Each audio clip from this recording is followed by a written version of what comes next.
Democrats sell out labor and take corporate contributions? Absolutely. So your answer to a revanchist far right that's doing even more than any previous administration on labor is to go back into history and bitch about Democrats fucking up on that issue. What we on the actual left who care about actually achieving things are doing is fighting all of these fronts simultaneously. But actually, in fact, focusing now on the main threat. I said if you were in a swing state, vote for Hillary because I wanted to keep the main threat and the main problem be those fucking neoliberals and corporatists that we do have to defeat, not galloping fascists. But you know what? It's a good business model. Outrage is a good business model.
Testing. 1, 2, 3, testing.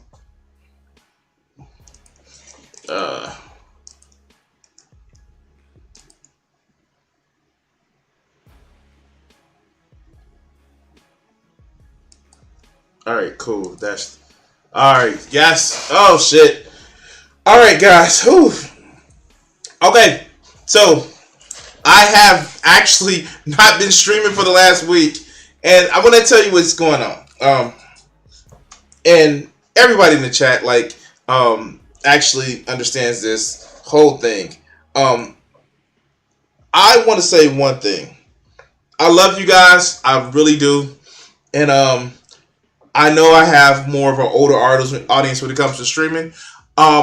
We have lives. We have shit to do. Like, actual people in our lives and shit that we have to, like, interact with. Some of us have jobs. Some of us have responsibilities. Yeah, we have lives. And the early part of this week, my life was pretty, it was fucking tiring. And I will be honest about that shit. It was tiring because, one, my mother was gone for a trip for Mother's Day. So Monday at about midnight I had to pick her up. So I took a time off where I literally had to go to sleep so I can get some rest that day, so I wasn't just running on fucking films. And my job is shit. So like I was saying, I feel better. The allergies, like, you guys may actually hear me not coughing as much during the stream. So yay, that works. And yeah, you haven't noticed, like, when you actually think about what happens when there's a lot of pollen in the air, when you think about it, the reason why there's so much pollen in the air, because trees and grass and shit, they're fucking you all in your face and in your throat and your eyes and your lungs. And some of us, we have an allergic reaction to trees and grass fucking. So yeah, I'm gonna leave you with that mental image. Yeah, yeah. All right. No, cool. Like I said, I hope you feel better, Joe. I I definitely understand. Um, we want you to get better because like you're our mascot around here.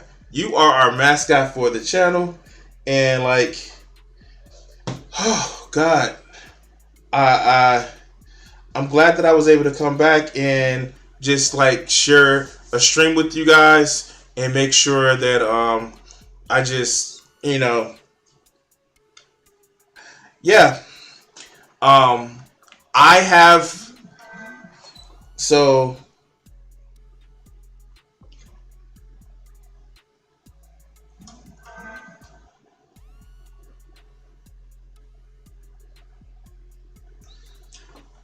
okay, I will definitely look into that. I will look into that. I definitely will look into that. That's not the first time I've heard about things like that. Like I have a friend that this okay, yeah. Thank you for that information, Joe. Because where I'm at like now, oh God, I fucking want to like, yeah, I want to actually scream my head off, and I would definitely look into that because I'm yeah. Um, wow. Mm. Uh, thank you, thank you. Um, damn, I just lost my train of thought. Oh yeah. So, also, just this last Saturday, I was at the a library show, a fan fest, right around where I'm at, and let's see if I can actually here. I want to actually pull this up because this is what I was working on while I was at the fan fest, but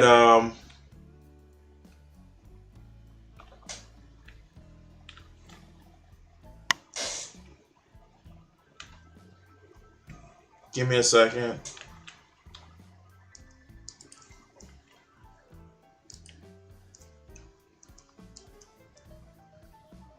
Go to Google Photos. Like, stop. Turn it off.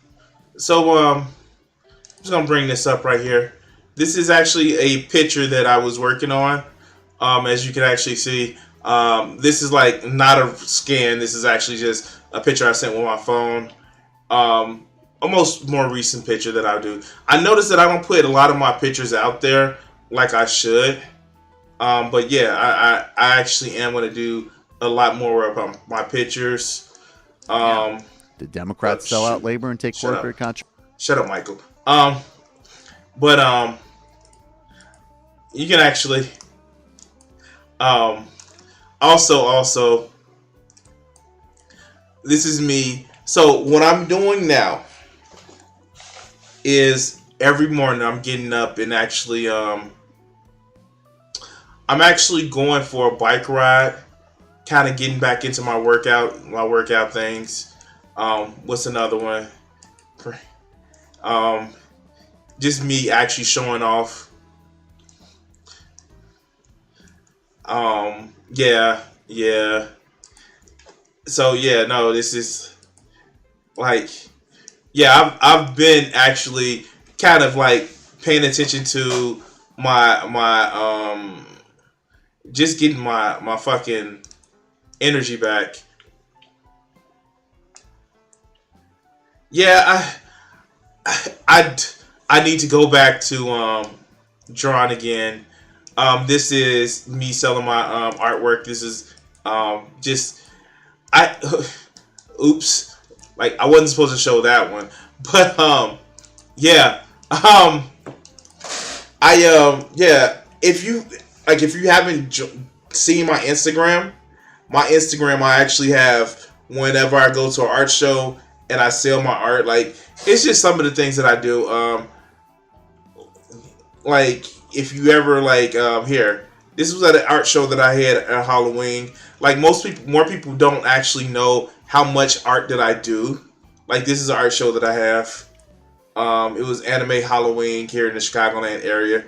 Just pictures, selling my work. So yeah, this is some of the things that I actually do when I'm not doing this shit. Like I I'm just yeah. No, I'm a fucking artist. Yeah, I actually the shows that I do is just like I'm trying to get you know fate willing. I'm trying to actually get a grant where I can um fucking I'm trying to get a grant where I can actually pay for shows, pay for room and boards, and kind of like go a little bit out the area. Yeah, no, I because I'm vaccinated. I got vaccinated. I don't mind going to the shows. Man, booster coming up. Fuck, I'm gonna go crazy. My booster is coming up, so I gotta go get that. But because I'm vaccinated, I go to the shows. Next weekend they're having Ace in here, Anime Central here. I didn't get invited for a table, but yeah, it's just one of those things where it's just like, I kind of like, I before COVID happened, I was actually planning on doing a lot more of this shit full time. Um, and so yeah, like yeah, my plans on like stepping away from the job market didn't exactly work out. But I'm actually still working on it. Of course, I'm doing the YouTube, the Twitch thing. As a matter of fact, uh, oh shit, yeah, cool. I'm also doing a library gallery show coming August. So that's another thing that I'm actually doing. What was I gonna actually look up? So yeah, I'm kind of getting back on pace with doing more and more stuff.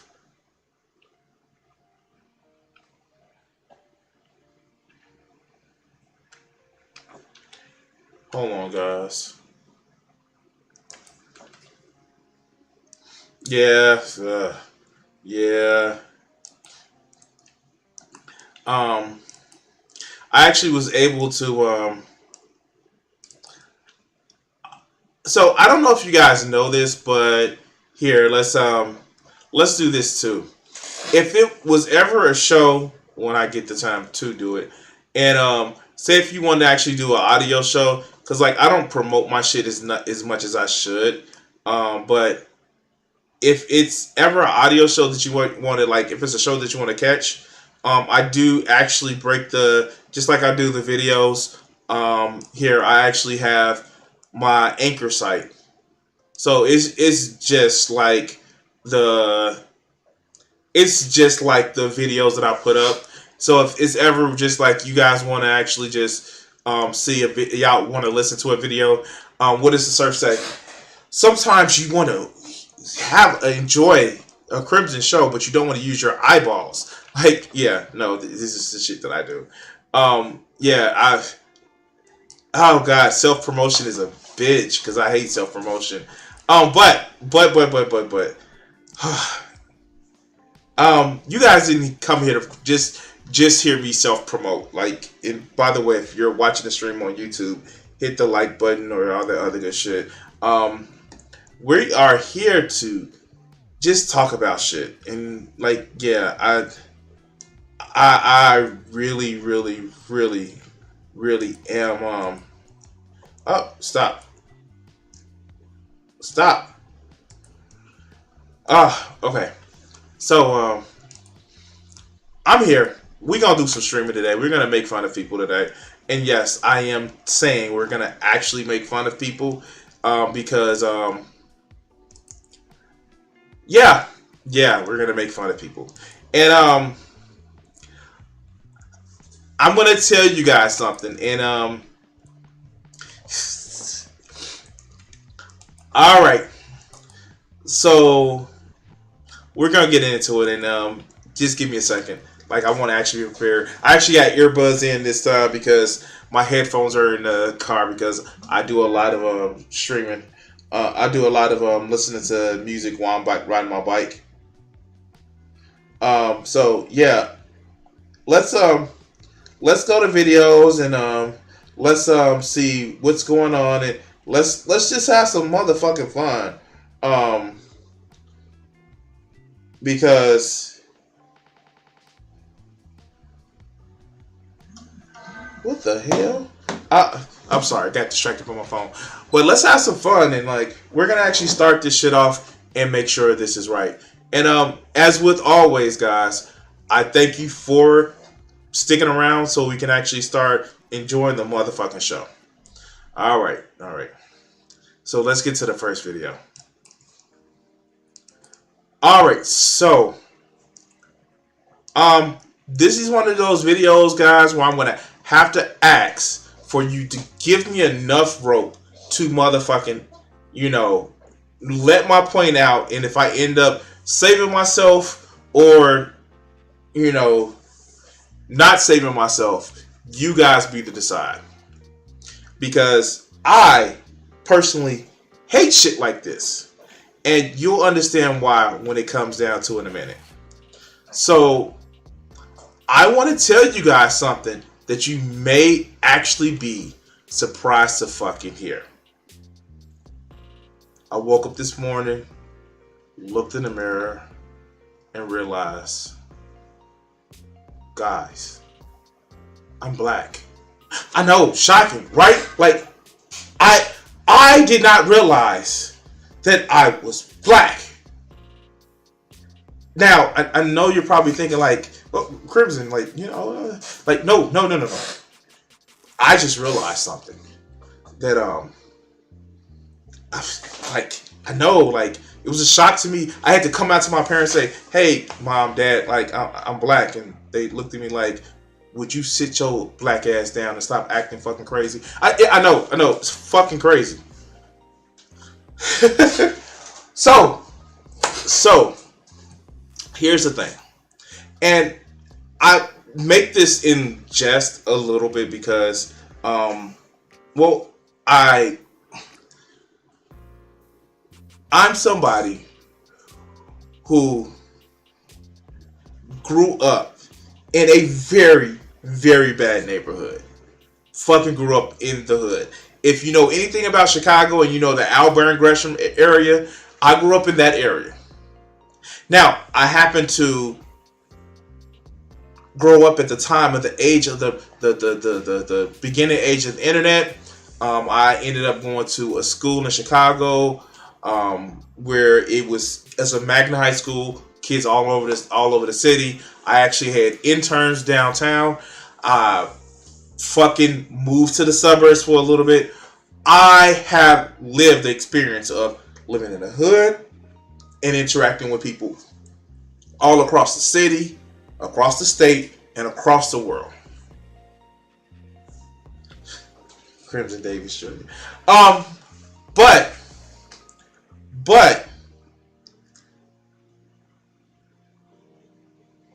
you know, you never forget where you came from.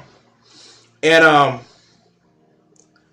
has it been times where I was growing up? Like when I was growing up, because I was a kid that wasn't into gangs. I was a kid that kind of still liked video games and anime and manga when I was younger. Did I have some of my blackness questioned? Yes, but like even the hoodest person had their blackness questioned.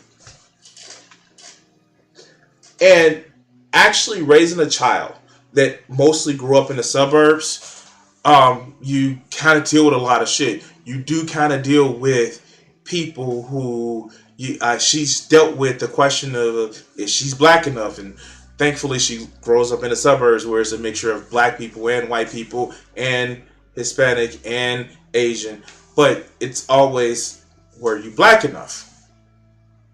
And well, what gets me is, and this is a lot of preamble to actually address this video, is this people who feel like they have to prove their blackness. And I'm saying like, wait, what? Like I've never tried to prove my blackness. Now, with older, have I just like become more comfortable with myself? Yeah, of course. But what gets me is people that have to prove their blackness. And they have to take steps to prove that they're black, blickly black. And like people like this. We have FD the Signifier. Now, you guys probably know him from blowing up really quickly with the whole, the bread tube video that he did. And I actually watched him before that video. What kind of like soured me on him is not the video that he blew up about, but the video he did on fucking Inside with Bill Burr. And he started to exhibit some of those things where you get a lot of black content creators who, especially on BreadTube, like, yes, cool, it's great. But they start to fall in this trap of white supremacy this and, black experience that, where it's just like,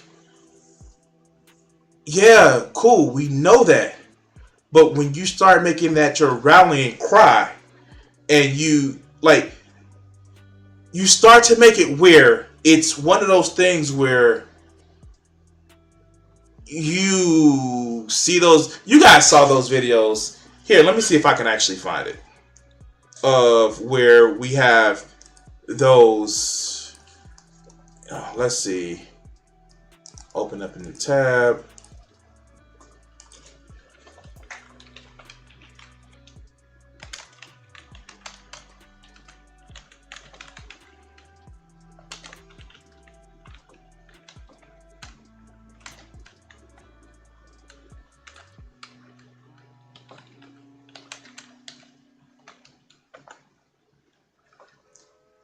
This shit right here.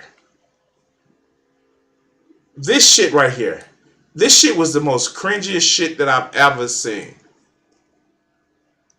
And if you saw this shit during the George Floyd protests, this was just motherfucking... No, this shit was stupid. This shit was stupid.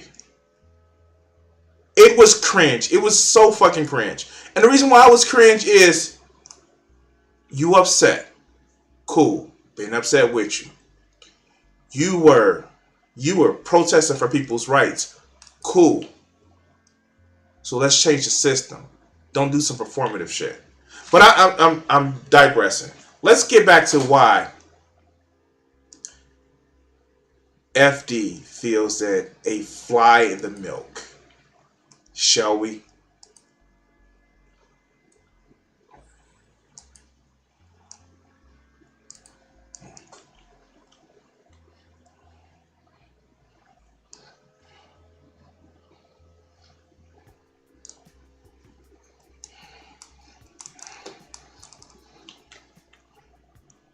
Alright, so here's a comment.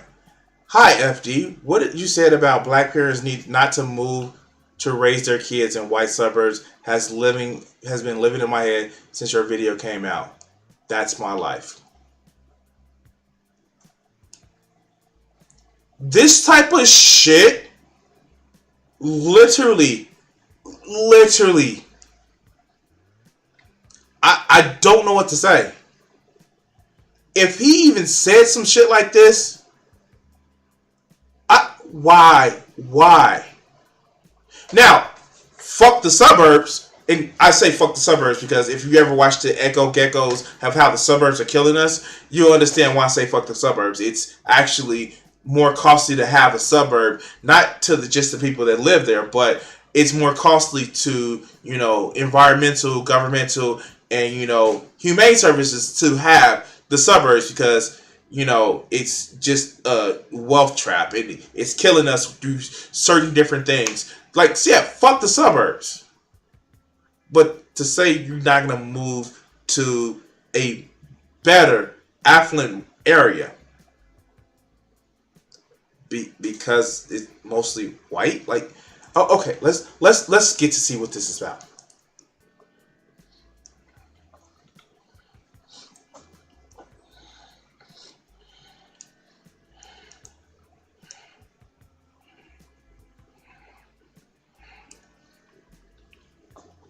Sounds like you have an echo chamber, my man. But let's go.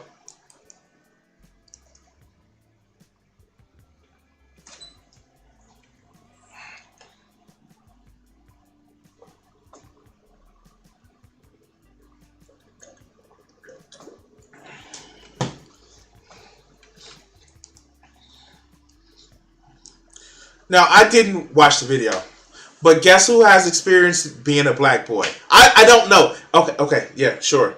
Let's go.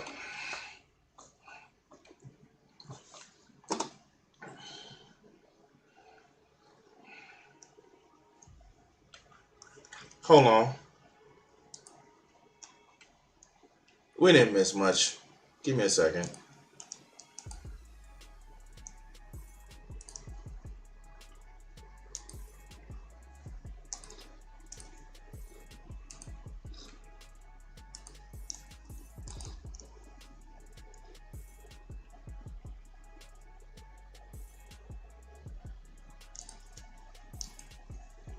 Oreo discourse.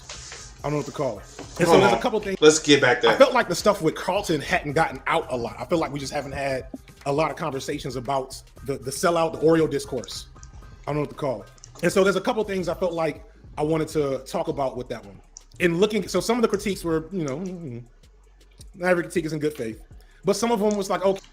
In other words, they don't fucking like what I have to say, so it's in bad faith. Mind you, this is the motherfucker who literally made a video about debate bros and how they use the term bad faith and all this other good shit.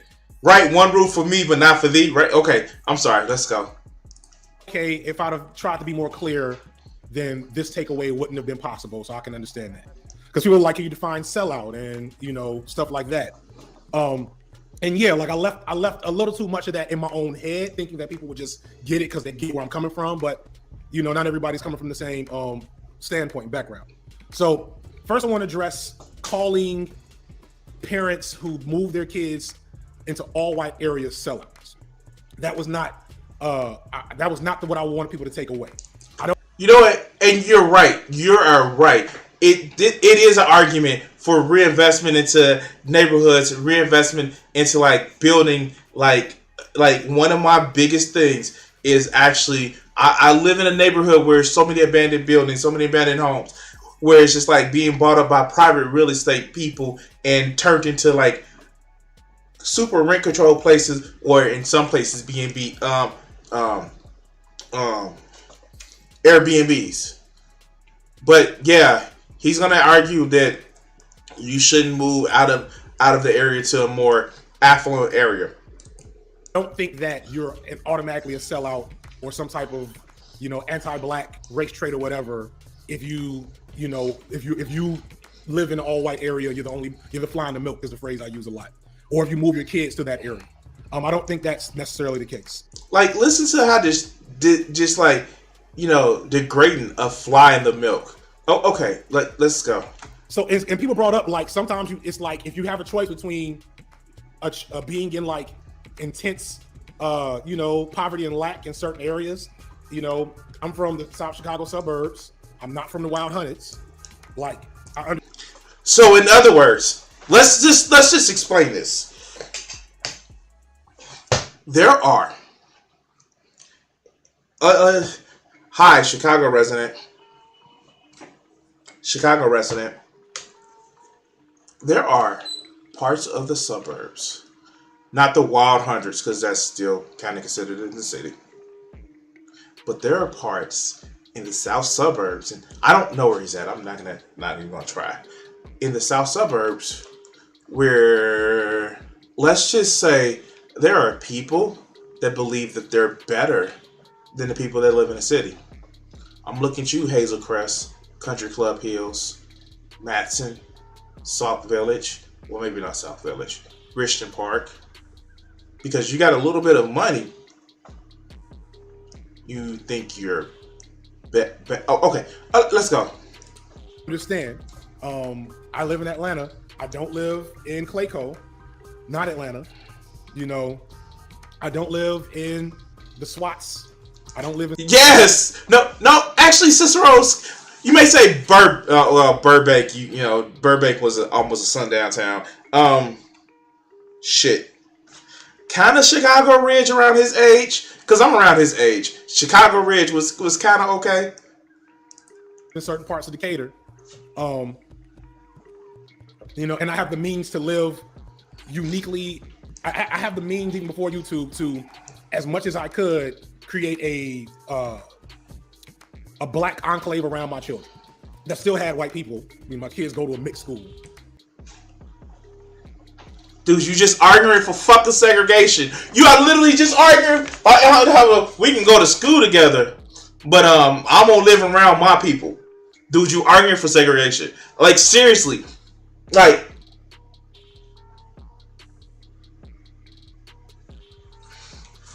I heard a saying.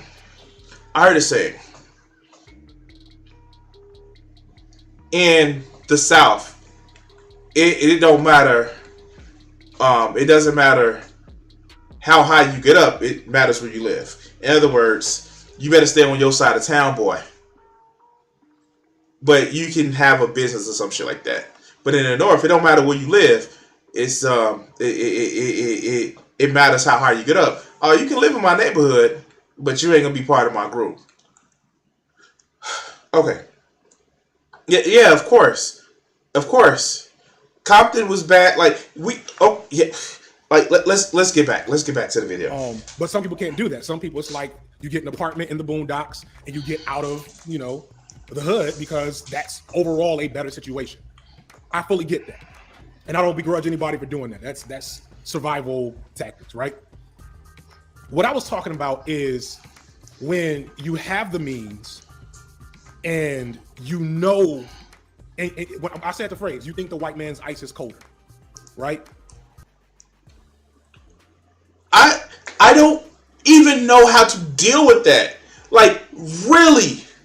Fucking really? I don't know how to deal with that. Do you think that people are actually moving to a place because I'm at the hood, so let's move around all white people for no reason other than I want to be around all white people? D-Roy might believe that shit, but do you really fucking believe that? Do you understand, FD? Like, how incredibly segregatory that sounds. You just spit, like, you guys heard the preamble. Well, I'm not saying that they're a traitor for going there, but if they go there, they start thinking the white man ice is colder. Like, do you hear that shit, dog? Do you hear that shit? Okay. But BreadTube is so segregated. Like, debate bro's bad. Oh, okay. Some people don't know any better, right? Because I was a teacher for 10 years, and I can tell you, most, like, pre-secondary education, after you get out of elementary school, everything else is whatever, to be honest with you. Like, there's some, and I know some people took that away, but other people, being empathetic, I've never had my blackness questioned very much, maybe a little bit when I was, very young. And I visited my cousins from, really from the south side of Chicago, or hung out on the block at my grandmother's house. And you see, and I'm going to say this, I'm going to actually get close up for this. This is the shit that I'm talking about. Now, I'm going to be very honest with you. Over the last year, we've seen so many people actually address like things like BreadTube or Debate Bro or streamer cultures. It's people like this that felt they weren't black enough. It's people like Professor Flowers, even to an extent Cat Black. Like, if you actually read her diatribe that she had, it's always these people who feel that they're not black enough. They have to show how blackety black they are. And I get it.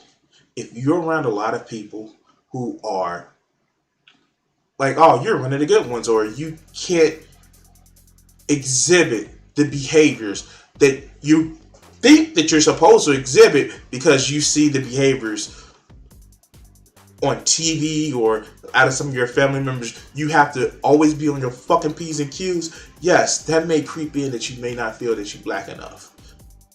But to offer segregation and to say that somebody's a fly in the milk, or you think somebody's ice is colder because you're overcompensating. I'm sorry.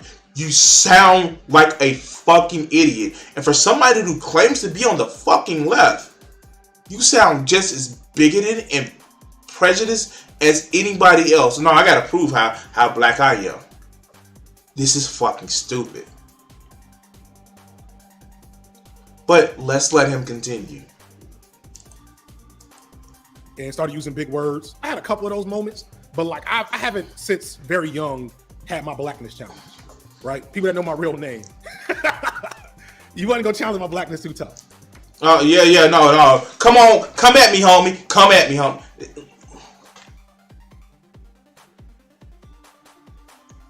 This is another close-up. I am a 40-year-old man that still watches anime, reads manga legally, fucking draws, plays video games, fucking reads comics, or watches the videos of people read comics on YouTube. Yeah, okay. I'm not fucking acting. I'm gonna be me. But you're not gonna sit back. I'm not gonna sit back and come on here and like, you question my blackness? You question. That's just like people say, you questioning my manhood? If you tell somebody you are something, you're not. I'm sorry. You don't have. I don't have to sit back and say, oh no, I'm blackity black, blackity black, black. It's stupid. It is a fucking show. You still have questions because, as well as telling them that, you tell yourself that. Before anything, I'm Bryant. And then, like, I guess an artist, hedonist, artist again, commentary. But I don't sit back and say, guys, I'm black. That sounds stupid. I'm gonna sit around and say, guys, I'm a heterosexual male that's cis. No, I'm fucking Crimson. I'm fucking Brian. That's it. My identity, or the identity that you see, is not who I am. I'm me. And I know, I get it. There are people who have an easier time fighting, have a harder time fighting that battle than what I do, both because of societal pressures and another reason because I just really don't give a damn. But I don't sit back and have to reinforce the shit that I like to reinforce, or I have to reinforce about my identity. I'm me. I'm sorry. And it's not been a fucking easy journey. It's not. Right now, one of the surprising things that I fucking actually learned is that I don't have to put on the show for the women that I'm trying to date. They just like, oh, you're you. Why put on a fucking show? But people like this, they have to put on the show because they black, blickety black. But let's continue. But I can imagine, I have a cousin who's from, way out away from black folks, Illinois. And that was a significant point of contention for him for most of his life. And so, that there's hypervigilance there, right? And because, as I said in the video, being labeled a sellout or Oreo is one of the more like hurtful labels to get as a black person. I don't know if there's too many worse things that you can be. How about shiftless, lazy, subhuman? Like, those to me would seem like a little bit more hurtful. How about criminal? Like that, like, to me, I just wouldn't want to seem like nobody should call me a thug. Like, because I'm not a thug. But saying that you're a sellout or Oreo or any of that other shit, how? Dude, that's your hang up. Not mine. I don't give a fuck. Like, I still hang out with who I want to hang out with. People want to hang out with me. I don't wear my blackness as a shield or as a coat. Just when I wouldn't wear my fucking identity as a cis man as a coat. It's just me. But you have to, because you don't have a personality outside of it. But let's go. Be called as a black person than a sellout or Oreo. So I can imagine that some people are hypervigilant to that critique. So I want to be clear that if you are moving away from lack or moving for better opportunities, legitimately, Nothing wrong with that. I would advise against it at all costs. Why? Why? Why? Why? Why? Why? This shit doesn't make any sense. Why? Why? Maybe I know he gives a reason, but it's a fucking stupid reason. But let's listen to shit. I would advise if you have an option between sending your kids to a mediocre black school or the highest achieving white school in the state, the mediocre black school is where you should send your black child. Parenting advice. Let's hear that shit again. Away from lack or moving for better opportunities, legitimately, nothing wrong with that. I would advise against it at all costs. I would advise if you have an option between sending your kids to a mediocre black school or the highest achieving white school in the state, the mediocre black school is where you should send your black child. And this is not on some black separatist, black nationalist stuff. That's what the shit sound like. That's what the shit sounds like.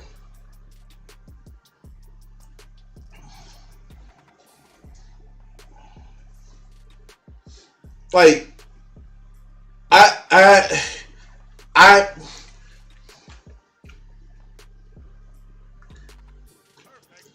I have no words.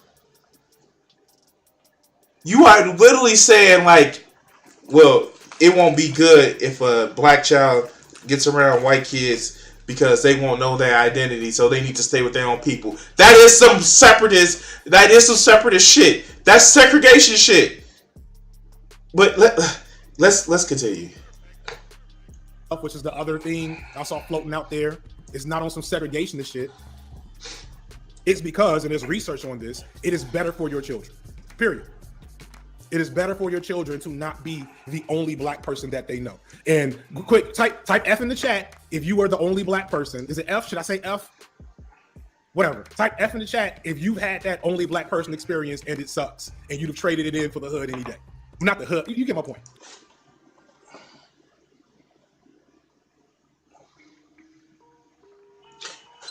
My man, there's still dirt underneath you. If you keep digging, you're gonna start scraping bedrock.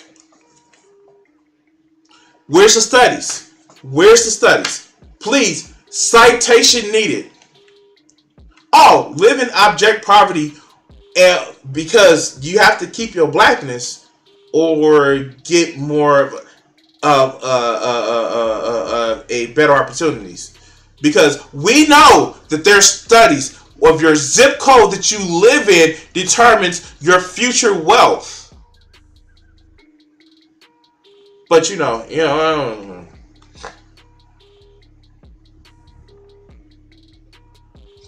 man, like, fuck, like, yeah, oh no, so, like, wait, what?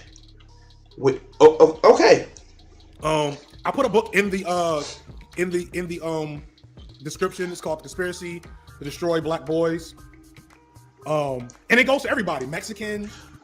Like, what is this? That fucking, like, to read the high shit where it's like butt breaking and shit. Like, this is a dude who literally made fun of the movie Butt Breaking that is using some of the same fallacious arguments that motherfucker did. Oh, wow. Okay. If you are discernibly racialized as anything other than white, whether that be black, Asian, Mexican, Indian, and you are the only racialized person within a space, that is not a fun experience. Just like the one or two white dudes that, might be in a black community or a Mexican community. So here's a fun fact. Let's tear down the systems of racism. I know FD thinks that he only does shit as an entertainer, so he doesn't feel that he actually moves, conversation about how people interact, except when he does and he feels that his points are more important. But imagine him as an entertainer giving advice of where you should raise your children, right? But he's just an entertainer. Othering experience where you are the minority It's not easy. It's tough. And getting back to the point of that statement was that a lot of black people, and this is generational now, this is something that has been happening for generations. You see the type of dysfunction that happens in black communities because of, insert numerous reasons here. You can go back and watch the video about Robert Moses to get a reason why. So you see that dysfunction, you see the outcomes, and you say, okay, the outcomes over here are better.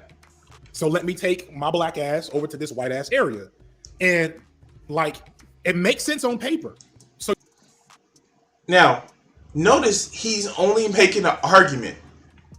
He's only making the argument from a point of racialization.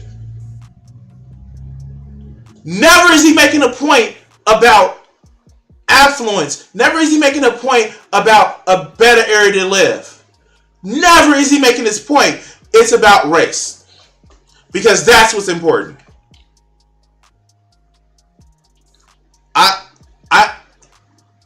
But racism doesn't need to exist. So you see that. So when that happens, of course he comes from privilege.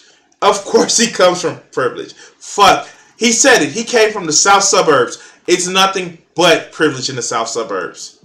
Especially around the time that he grew up.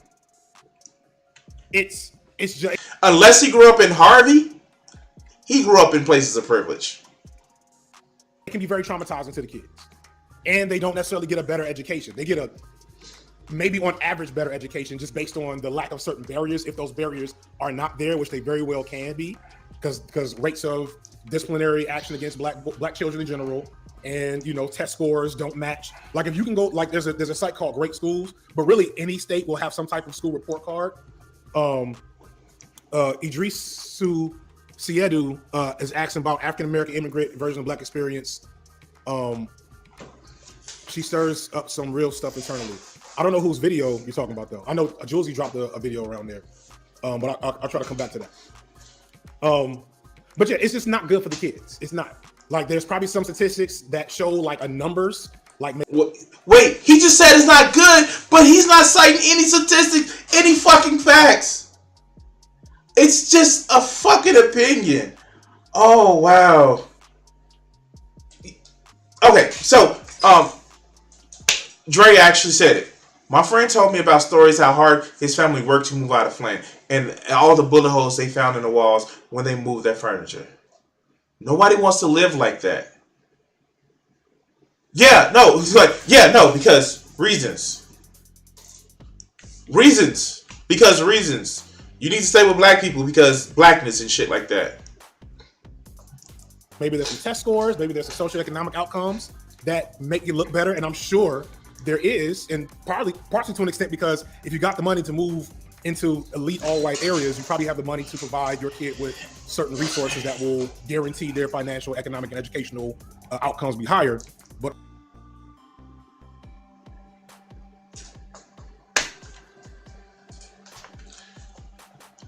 oh no, it's even though like it will set them up for a better life down the path, but because you lose your racial identity, it's bad.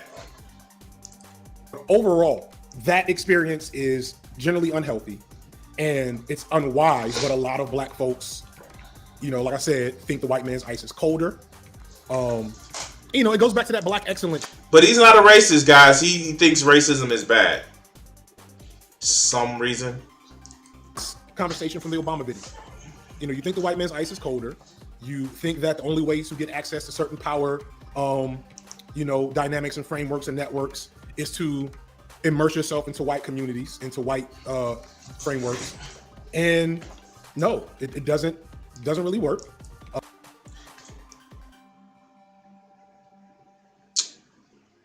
Right. So let's actually look up something.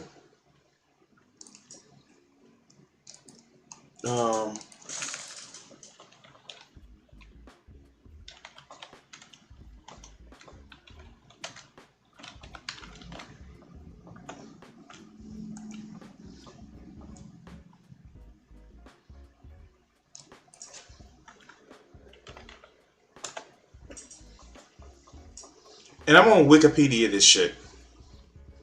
Of course, Flint doesn't have still have plain water. Because it's out of sight, out of mind.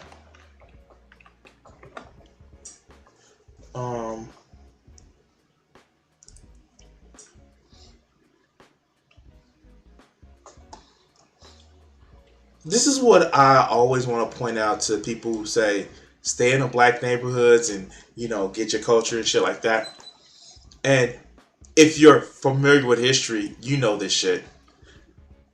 The Red Summer was a period from late winter through early autumn of 1919, during which white supremacist terrorism and racial riots took place in more than 36 cities across the United States, as well as one rural county in Arkansas. The term Red Summer was coined by civil rights activists and authors James Wilton Johnson, who had been employed as a field secretary for the National Association for the Advancement of Colored People. Since 1916, in 1919, he organized peaceful protests against racial violence which had occurred that summer. In most instances, attacks consist of white-on-black violence. However, numerous African Americans also fought back, notably in Chicago, Washington, D.C., race riots, which resulted in 38 and 15 deaths, respectively, along with more injuries and extensive property damage in Chicago. Still, the highest number of fatalities occurred in the rural area around Elaine, Arkansas, which estimated 100 to 250 black people and 5 white people were killed in an event now known as the Elaine Massacre. Anti-black riots developed from a variety of post-World War I social tensions greatly related to demobilization of both black and white members of the United States Army forces following World War I, and an economic slump and increased competition in the job and housing markets between ethnic European Americans and African Americans at a time that would have been marked by labor unrest, for which certain industrials used black people as strike breakers during the inflaming of resentment of white workers.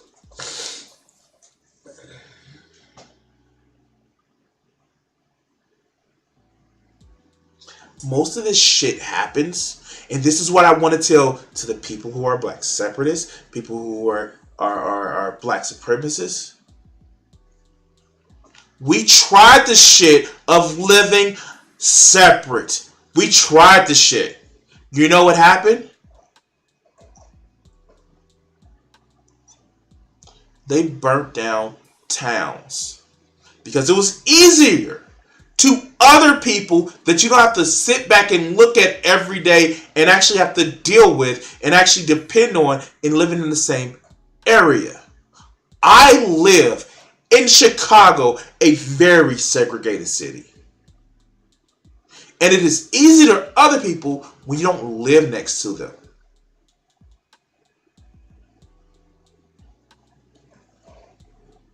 Like, come on. We have the Tulsa riots. We have all of this evidence that, well, if black people just stay around other black people, then it wouldn't be a problem and it's better for kids. God, this shit is so fucking stupid.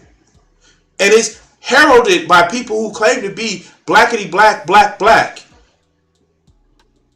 As I always say, Fred Hampton literally had so much success with getting everybody breakfast that it forced the national policy of free breakfast to kids. And it wasn't, well, black power systems and white power systems, and you can compete, and no. You don't beat white capitalism with black capitalism. You beat it with socialism. But let's continue. You don't get... Yeah, and like Dre said, people who interact with more people of other racial groups, for some reason, are less racist. But I don't know why, because, you have to deal with people. But let's go. Actually, if you look at the most powerful black people in the country, where did they go to college? Put a HBCU in the chat if you know where some of the more powerful black people in the country went to college at. They did not go to only Harvard and I don't know Duke or whatever. HBCUs have their own issues with elitism a lot, but so it sounds like it's a problem with elitism. I don't fucking. All right, let's go. It's almost like over. You know, I'm in Georgia. Stacey Abrams running for governor. That's Spelman. You got a freaking, even though she's doing an awful job representing, but goddamn, there's no disrespect. I mean, no like specific disrespect to her in general, just the station. What is our vice president's name? Kamala. Thank you. Fuck. You know, Kamala went to Howard. Like, if you just go on LinkedIn in certain spaces, not everywhere, right? And yet, low key, Barack Obama is still running the Democratic Party. That's why. I mean, like, that's why we have this agreeability politics with, like, no, this shit is stupid. All right, let's go. But you go on LinkedIn here in Atlanta, you trying to find somebody black with some nice credentials and behind their name, you're gonna 7 times out of 10 see an HBCU next to their name. I mean, like, one of my heroes, and not really heroes, but somebody that I admire, brother Professor Cornel West. He teaches Harvard. He's teaching at Princeton. Like, are you gonna disrespect that shit? But no, it's about being blackity black. Kamala went to Howard, Will. She went to Cal, I think, for law school. She went to Howard for undergrad. And that undergrad HBCU experience, it does something for her. He just disproved his whole point. Oh my God. He just disproved his whole point. Okay, fuck. This shit is stupid. It does something for you. It costs a lot, but it does something for you. So, yeah, I just want to make that clear that there's no automatic sellout, right? The whole point of that section was to really call in to this particular black experience and to validate it as a black experience. That was the goal. I don't like, and I feel like I've been pretty consistent with this over a lot of content, and I've had conflict with different people over different ways in which it manifests, because that's why we have a whole biracial discourse that I'm not going to do tonight. Wait, what biracial discourse? Wait, what? Oh no! Fuck! What biracial discourse? Like, is that the reason why he don't like Obama? Because, you know, he's half white. Oh no. Oh, okay. But the whole point of that was to call in those people and to validate that as a black experience, because black is not, to me, a black experience is just to experience the world when you're racialized as black. And even if you do a bunch of bullshit that I don't fuck with, like, which is not automatic if you're in the suburbs, I want to be clear on that. But because he grew up in the suburbs. Even if you're Candace Owens, you are still black and having a black experience, and there's insight and value to understanding that from that standpoint. Does that make sense? That was the whole point. And furthermore, plenty of black folks in those suburban fly on the milk experiences, they have they struggle. Why does he call him? Why do you use that term, fly in the milk? This is so derogatory. But debate bros bad. They mean. Debate bros mean. Okay. Ways with identity, because they, you know, for the same reason I talked about with Carlton, a lot of them are lucky and have an emergent experience. It's happening a lot in social media, where black youth are able to collect together like more than, like, I have so much jealousy in my art for some of y'all young folks. And there we have it. Jealousy. That's all it is. It's jealousy. But let's let them finish. I'm gonna let you finish, dog. And the fact that y'all are building community via social media, right?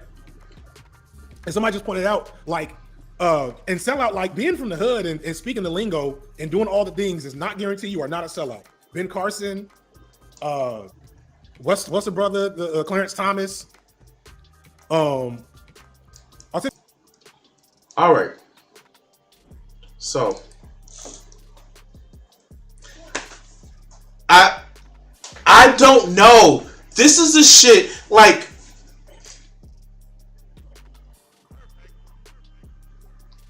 I okay, not bragging. Um, all right. I date women. Like, I date women who live in the city. I date women who lived in the burbs. I get it. It is hard being one of the few black people in a white area, but only immature, I need to prove who I am people would actually say, I'm gonna give up what I'm doing to live in a fucking hood. Only immature, only insecure people would say that shit. I I can't believe you would turn an economic issue purely to a racial issue. Like, I get economic and racism actually work, but this shit is unbelievably reductive. You are literally saying, nah, just go to a mediocre black school because that way your fifis don't get hurt by people calling you not being black enough. I just don't know. I can't understand that shit. I don't know. Maybe you guys can actually understand it because I can't understand it. As somebody who grew up in a hood, and when I got opportunities to fucking leave because it was a nicer neighborhood, because I didn't have to deal with so much shit, do you think I did not take it? My daughter now goes to a Catholic school. Now, oh God, fuck, I'd hate the Catholic school, but at 14, at 15, she didn't already resolve the issue of quote unquote not being black enough. But these grown ass people have this issue. I just don't know what the fuck is problem. What the fuck wrong with them? I just don't. Yeah, limiting your kids' opportunities for reasons. But remember, racism bad, Joe. Racism bad. But anyway, guys, I don't know what else to say. Do the whole YouTube like, share, and subscribe, and all that other good shit. I'm about to cut this shit off because it's and this is a shit that I have to really and it's not the whole I'm in the middle, I'm in the center. It's like, no, you're just advocating for the same segregation and racism that so many people are arguing for. But it's okay because he's black.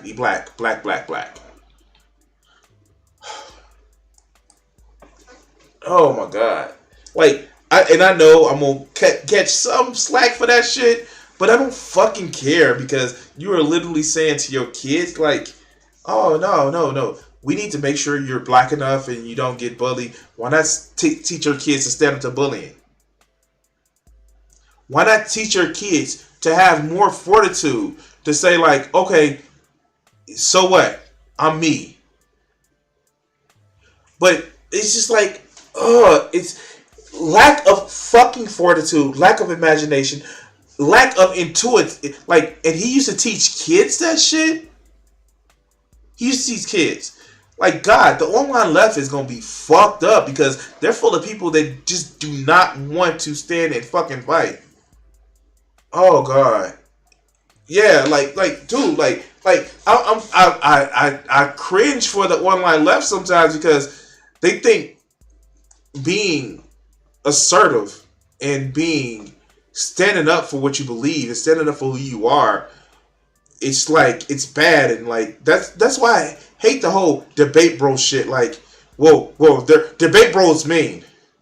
Well, they say language motherfucker, you calling somebody a flying milk. That's not exactly. Well, I didn't say anything bad. Yes, the fuck you did. You called somebody a flying fucking milk just because it didn't sound terrible. You literally just called somebody a flying milk. I have no words for that shit. What are you gonna tell your kids if they're the only ones around that may be gay or trans? Oh no, just stay around the gay kids or stay around the trans kids. You are literally telling your kids, or you're literally advocating for people to not stand up for themselves, not be themselves, because it may have them feel weird. I just can't. Yeah, I can't say the words that I want to say on this platform and still stay on this platform, right? Oh God, that just irritate that like stuff like that irritate me. Yeah, and like I get it, like if it was a situation where and like I do want to address that. If it was a situation where moving to that area will get you lynched, no, that's not a good fucking idea. If it was a situation where like in Texas, in Alabama, where they're stripping away like trans kids' rights and they're causing them to be like taken out their homes or investigated, yeah, you probably want to stay away from that. But if it's a social thing where you're just you're gonna stand out a little bit, okay. Are they physically doing violence to me? No. Then we can work on the mental and emotional stuff. We can work on that. We can fortitude you, and not in the sense of, oh, we got to show you tough love. No, we can work with that. But the whole idea is just like I I don't know. Like okay, can we go to another video? I like that made my head hurt. I spent way too long on that one. Can we go to another video? I I don't want to think about that shit anymore, and I am, because like fuckers like that actually is getting pushed by like, oh no, like no, that's the reason. That's who Noah Sampson looks up to. Fuckers like that is who Noah Sampson looks up to. And like I said, guys, it's like literally like the people that push and like you know reify motherfuckers like that are the same people that you see do that cringy shit like, I'm gonna wash your feet. Like, no, I want rights. Don't wash my feet. I want rights. I want Medicare for all, for everybody, with a mental health component. I want investment in my community. Yes, you marching, but what else are you gonna do after this march? Are you gonna start voting for politicians to actually help make sure that areas are invested? Are you going to start voting for politicians to take money out of politics? Are you going to be voting for politicians to end this fucking drug war? Washing my feet is bullshit. Let's fix a fucking system. Like,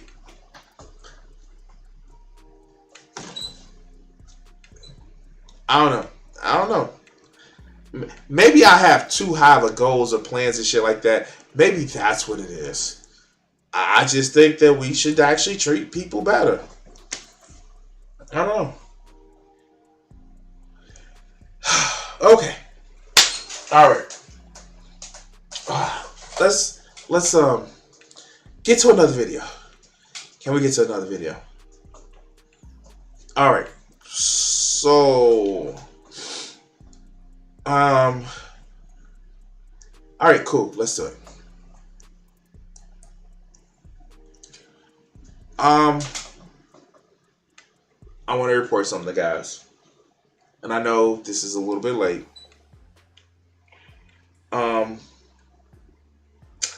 a week ago, we heard the loss of the beloved red pill icon, Kevin Samuels. I know. The internet baby men were crying and upset, and like they were just pissing and shitting themselves with tears rolling down their eyes and piss rolling down their legs and shit filling their drawers. That Kevin Samuels, the prolific red pill, he because he was married and he had a lot of kids. Oh wait, he was divorced twice. He didn't have any kids, but he was successful because he made a hustle like selling colognes, and then like berating people on the internet for a largely male audience who had reasons to hate women. No. He was a great man, and like, oh yeah, that's right. I don't fucking feel like lionizing dead people when they did despicable shit. If there was a hell, hey, Rush Limbaugh, I hope you're burning in it very, very toastly. Roger Ailes, like, I hope you guys are having fun getting fucked with pineapples on a daily basis in hell. You know, it was just like, I'm saying, like, that sounds painful. Anyway, if there is a hell, because I don't believe in one. But let's see how some of these red pill manospheres are actually taking the death of Kevin Samuels with our old friend O'Shea Duke Jackson.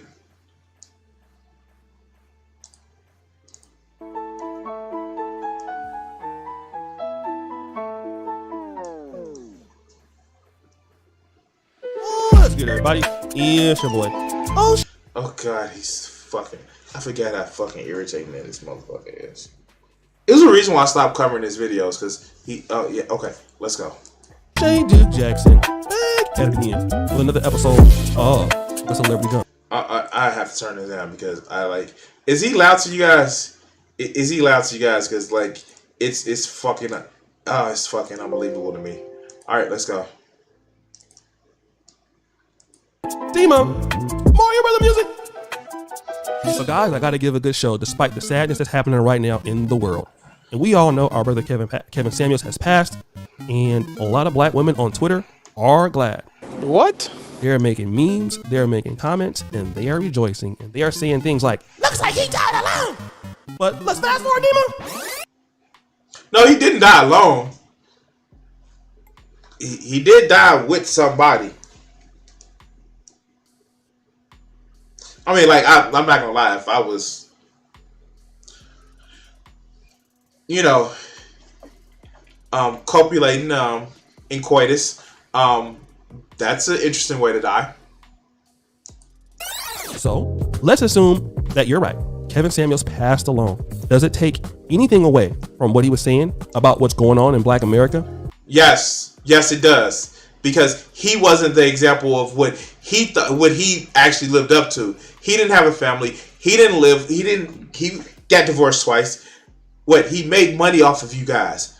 Like, this is a grift. Like, I can actually say, you know what, fuck women. Fuck all them. Like, I can actually turn around tomorrow and start making a shit ton of money by just feeding into these red pill bullshit. It's not hard.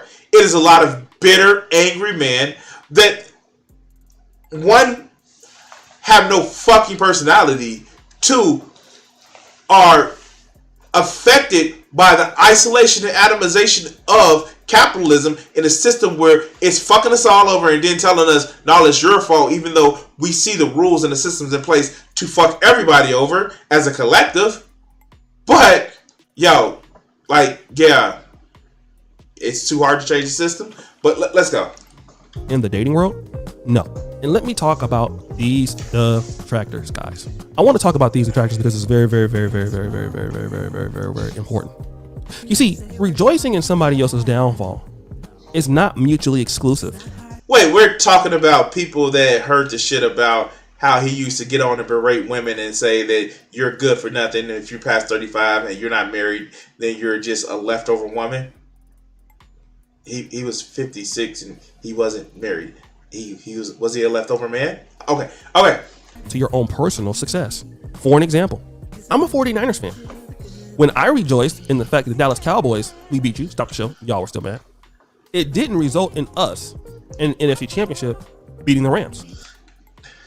Now, mind you, we do have it where O'Shea was said he was going to go to Africa so he can find him a woman, you know, they didn't have any other options to marry. But yeah, no, this is right up his alley, right? Let's go.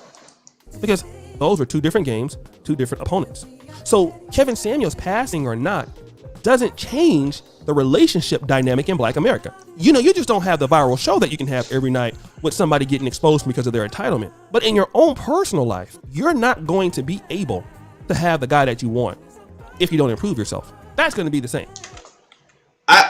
I feel that like there is no. Oh my God! I feel like there is no self-awareness with a lot of these red pill motherfuckers. Like, you are literally sitting back and talking about how women trash, but you don't have a woman. You talk about how they can't get the man that they want, but you can't get the woman that you want. Like, I feel that there's no fucking self-awareness. But let's go. So let me just put that out there. Before the black men out there who are upset, let me tell you this, okay? I know Kevin Samuels would not want you guys to go to war with all black women because of what they're saying negatively about him. Even in his... Wait. Who was that picture? Men out there who are upset. Let me tell you this, okay? To be honest with you, it was a lot of guys that was crying about the shit. Like, they lost their internet daddy.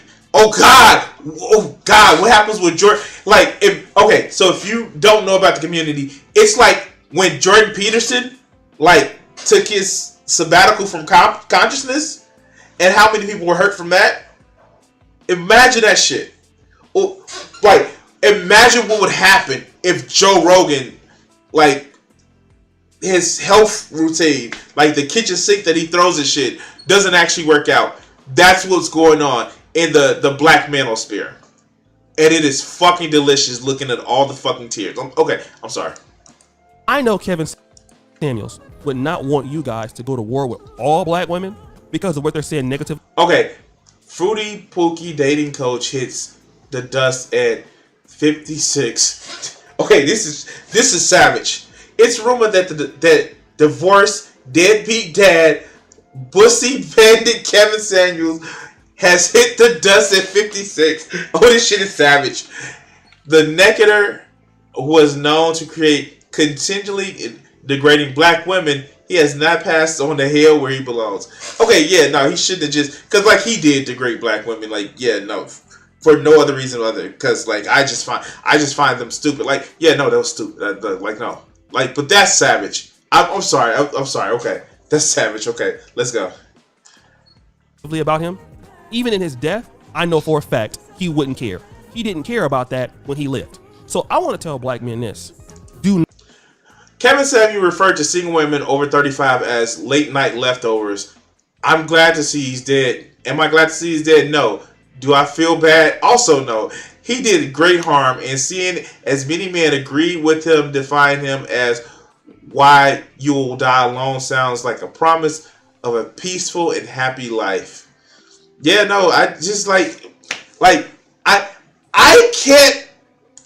If it was to deal with some of the dumb shit in these comments, like, I have a lot of women friends. I'm sorry, like, I do. Some of them I dated, some of them I didn't, but I have a lot of women friends. If I saw a dude they were fucking with sounded like these fucking losers, no, they should die alone. Because the fuck? Some of these dudes were just super fucking hurt because they, I know that some of these dudes actually had father figures or had fathers in their home, but because Daddy Kevin he's successful and shit like that. Here. I'm gonna tell you a big secret too. Being a stock trader, buying and selling stock to get rich, it's not an admirable career. It's not an admirable career as well. You're benefiting off of people's miseries in a lot of cases, especially if you buy low and sell high, because somebody's getting fucked in that equation. But okay. Not judge all black women or all black people on what some people on Twitter are saying, because you got to remember, there are a lot of black women out there that are sending condolences to Kevin Samuels. He had a lot of black women followers. This is not the time to go into a gender war with those particular ladies over on black Twitter or those particular ladies on black YouTube. If they want to be immature, let them be. And that is going to be a big distraction, because that's what some sisters do. They put all of us in a box, but we got to be mature here. What have we learned from our brother Kevin Samuels? That to be an ornery, angry man that's upset that he can't get the woman that he wants, so he'll fuck anything or degrade anybody, in order to seem like he's better than people, even though all the time he has some sort of underlying insecurities with himself. I mean, that's what I learned.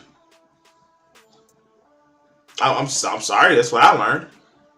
That he was as much as a boomer than any fucking body, and like, oh yeah, he was divorced twice.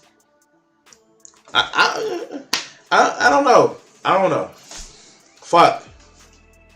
I know if I'm divorced twice, fuck, I'm divorced once. And I know me, I'm like, fuck getting married. Fuck. Like, dude was, okay, let's go. That you just do not respond to haters. You don't respond to people who are immature, and not responsible. Those people who are wishing death and things like that, these people are unsuccessful. Most of these people are the people that he was talking about, and they're upset.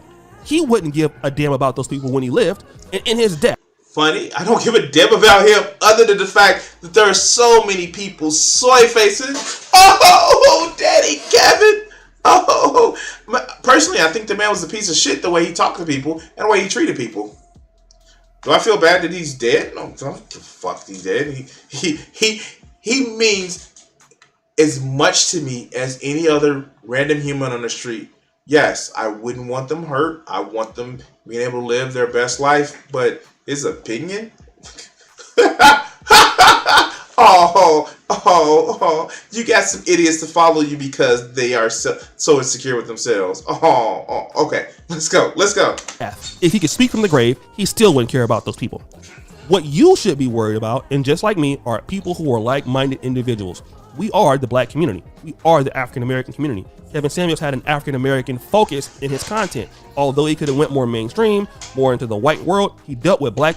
And the sad part about it is, he dealt with white racist shit and just brought it to black. The red pill garbage is a leftover from the pickup artist community, and it literally reinforced so much fucking. I am use big words here. Patriarchal, hetero, cis normative ideas. Did he advocate for, I don't know, polyamory? No. Did he advocate for polygamy? Or did he advocate for one man having multiple women? No. He advocated for the traditional one man, one woman. Did he advocate one woman having multiple husbands? No. He advocated for a woman to be 120 pounds, 5'6", big titties, and like all her natural hair because reasons. Yeah. He literally told a woman, she was like, her measurements was like, she was like thick. She was like, the way she described herself, she like, nah, you too fat. So fuck him. Because he was insecure. But let's go. Issues and black male problems and black women's problems, because that was his focus. His focus was on our community, and that is what we need to do. Worry about the good people in our community that we can still work with, and all of the evil-minded and unsuccessful people that are in our community, we cannot work with those individuals. And some of those people you don't have to like. There are people who are successful, and I don't like them, and I don't care for them. I know as much to stay away from them. Shout out to Dr. Umar Johnson.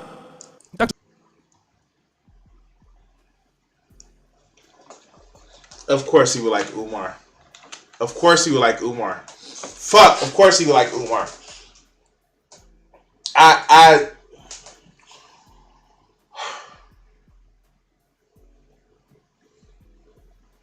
Because, nothing says that you're worth the damn to people other than the fact that you make money scamming people.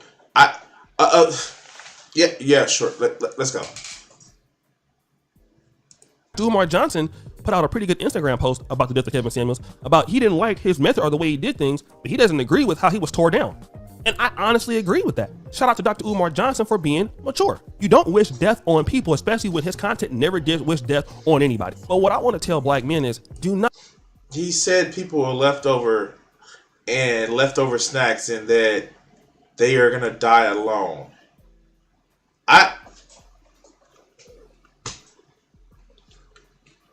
You're wishing misery on people.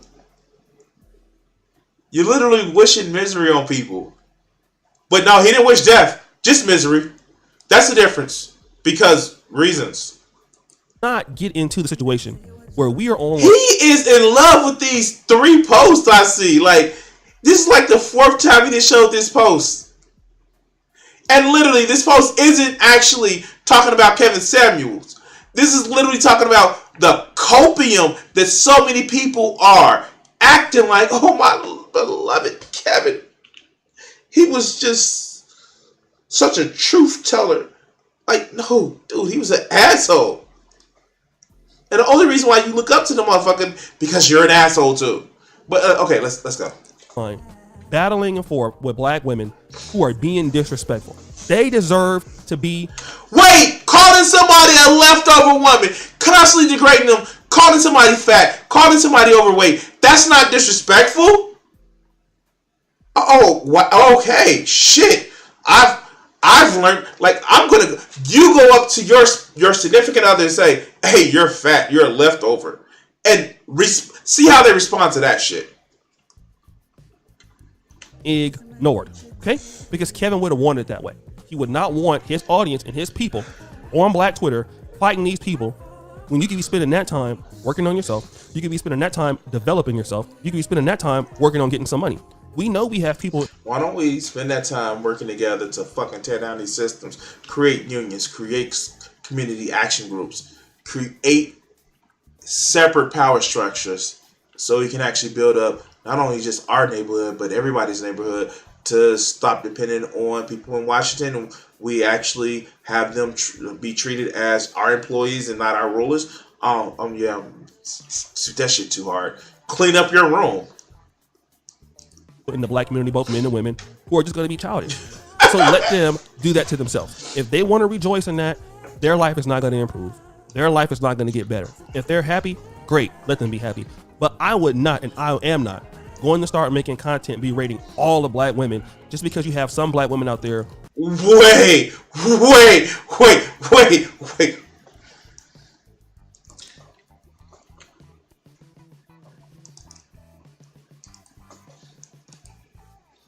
Let's look at. He said he's not gonna make a videos talking about degrading all black women. Chloe Bailey could have had any man, but she chose 10 minutes of white women giving men dating advice. 39-year-old Layla Anthony is dating a 26-year-old. Like, a lot of his advice looks like he's making fun of black women and shit like that. Finally, Will Smith is allegedly going to divorce Jada. Oh God! Like I think you spoke too soon, dog. This is May 6th. Yeah, like no. Okay, let's go. Who are upset or mentally messed up or want to be deranged in their behavior because of what they believe about Kevin Samuels. I'm just not going to do that. Because Kevin Samuels has a black mother. He has black women who support him. He has black women who he's helped out that love. Wait, does he have a black wife? Oh, wait, no. He died divorced twice. Well, at least the woman that he was with was... Oh, yeah. Okay,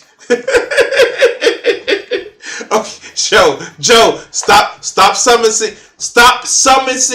the demon. I mean Gothics, because you know she believes in the Lord now. Of him, I'm not gonna throw all black women in the box. I'm asking you to not. I'm sorry, like I get it. I fucking get like some guys they hurt too weak that they want a weak woman. Like this is too skinny for me, man. Like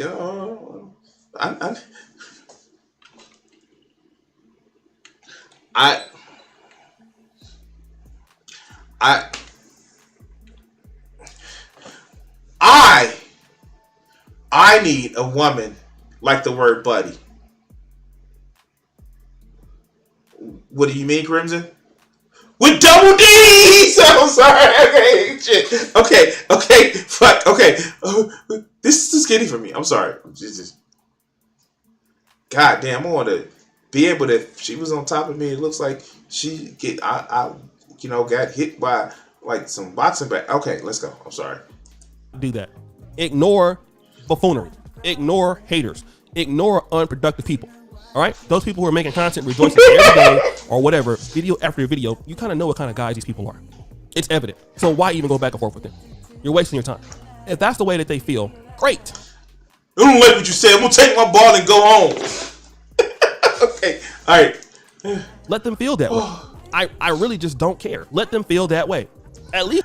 And by the way, I like we gotta just like going and I'm gonna put it on here. Just a little bit more to the waist, Joe. A little bit more weight. I need a little bit more I can grab on to the waist. All right. Okay.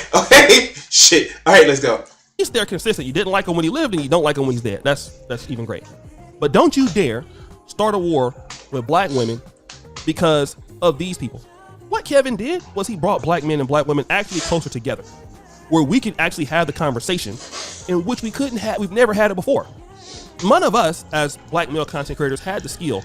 Yeah, I know they're dangerous. That's why I like them. I'm dangerous. Okay.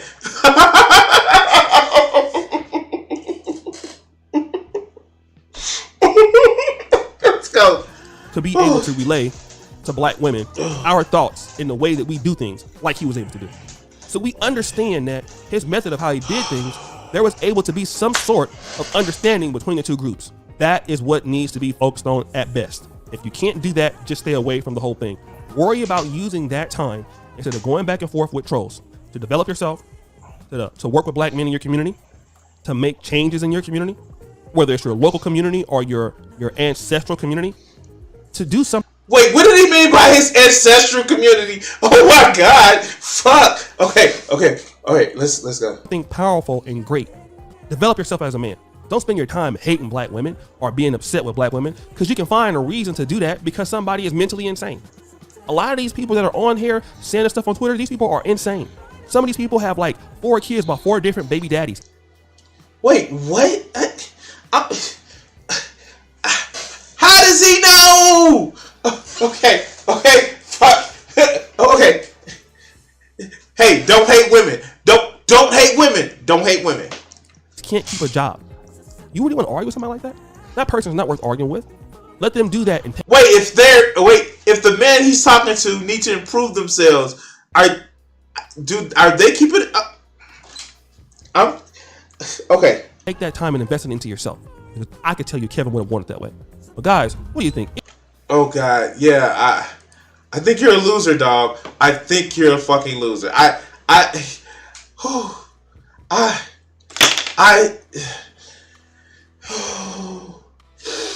Oh God, yes. Tell me you hate black women without saying you hate black women. Fuck. Tell me you hate women without saying you hate women. Like I swear to God, it's like fuckers like this actually just don't like women. They just like having sex. Oh God. And it's just so telling. And like I said, he kept using the same 3 goddamn pictures, and I just don't know. Like I don't know. You guys tell me. I just feel like, oh my God, like this shit is crazy. I've done the obligatory Kevin Samuel video. Like fuck him. I don't know. Like I don't know. Oh God. Oh God. I don't know. I don't know. Anyway, guys. Like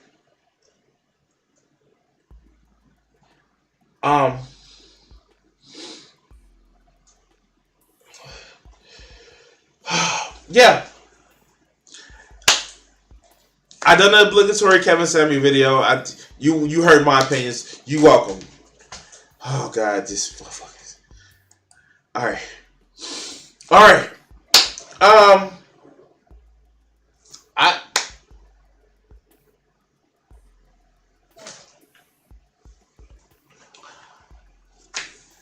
Would you guys like one final video of the night? This one I'm gonna keep short and like my fucking oh God, okay. So like my fucking God damn it. my fucking timeline has been fucked with a lot of red pill shit. That's because I'm back to doing a lot of red pill videos. So like, yeah, I'm gonna give you guys one more video. This is gonna be short. This one's only 4 minutes. Obviously, yeah, sure. We're gonna call it a night after this one. I'm gonna cut these videos up. Yeah, no, they do, and this is the shame. The sad part about it is they feel that they're being helpful for some reason. And I'm like, no, dude, you're just using the same racist shit that you hear other people use. You just feel like you have a shield, and that's one of the things that I did want to say with the other video. And like, I will never take away Candace Owens' blackness. Never take away Gothic's blackness. I can't take away their blackness because they use it as a fucking shield. So people will say that if I call somebody the small-witted forest dwelling animal, that I'm saying, oh, they're not black. No, I'm saying that they are black. They're using it as a shield to stick up for white racist people. So I really want to make that as a point. Not that they don't think like me, so they're less black. No, they're using their blackness as a shield. And most of these people, just like that, this racist shit, they use it as a shield to foster financial or infamous gain. It just makes no fucking sense. Like, I get it. Like, if you want to say that there's a problem with the black community where we have so much, like, people with broken homes, cool. Let's end the drug war. Let's have community investment. When I look around the city that I stay, I see nothing but a despair factory that is generating this shit. It is a fucking despair factory. And yes, there are people that are strong enough to climb out of it. But the people who do, you think that everybody can do that. That's survivor bias. Not everybody is going to have the same. And as much as I want to actually say, and I'm not saying I'm just built differently, but not everybody's going to have the same outlook or the feeling to actually see that someone like myself have, or other people that's made it out of that. Some people, that's not their strength. Not saying that they're not strong, but that's not their strength. They may have strength with something else. But to sit back and say, oh, it's a culture fault. Hey, dumbass. It's the same culture that you see in poor white places too. Maybe the problem isn't the tone of somebody's skin. Maybe it's the poverty that they live in that creates despair factories. You just can't win with some racists. I don't know. Let's work on the last video. Drea, what are you talking about? Birth control and abortion rights. You know the fucking Republicans are coming after birth control. There is literally a fucking Senate candidate in Colorado that is trying to make condoms illegal. Yes, condoms illegal. Will be only legal for married couples. Condoms. Yeah, like literally, Republicans are going to start going after condoms. Condoms. Shit most people don't want to use, but they would rather go after condoms. Let's go to the next video.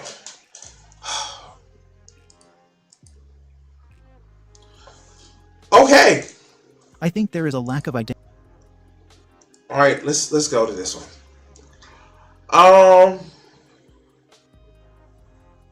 What kind of workout I do? I do bike riding and weight training. That's the workout that I do. All right, let's go. All right. So, if you remember last week, guys, I actually did a video with like this over like computerized script voices and shit like that. And it was actually really, really funny about how the spirit actually taught this kid how to all that other good shit. And I was like, oh, okay. This was kind of fucking stupid. It was kind of fucking stupid. But like whenever I did that video, it was in my algorithm, and I saw this other shit. Right now, you've heard me say this, that a lot of these red pill community guys, they hate women. They do, but they hate men more. They shit on men.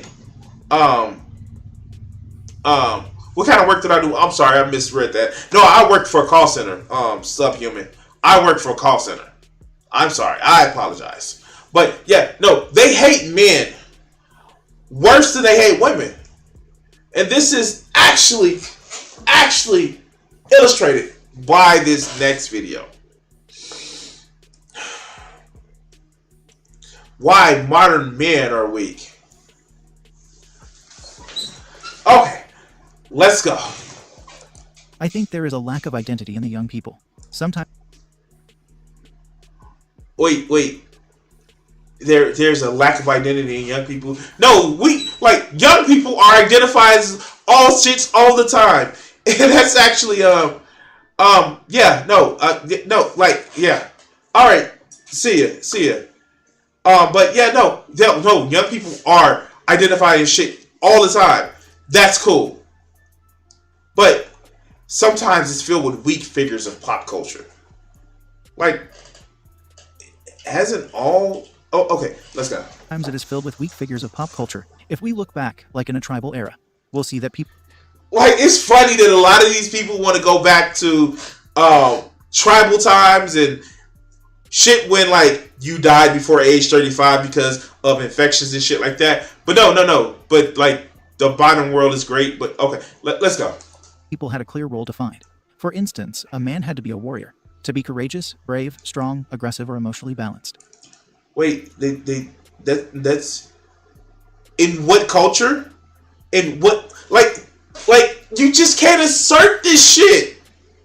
Like, literally, we had people who literally in so many different cultures where they weren't that.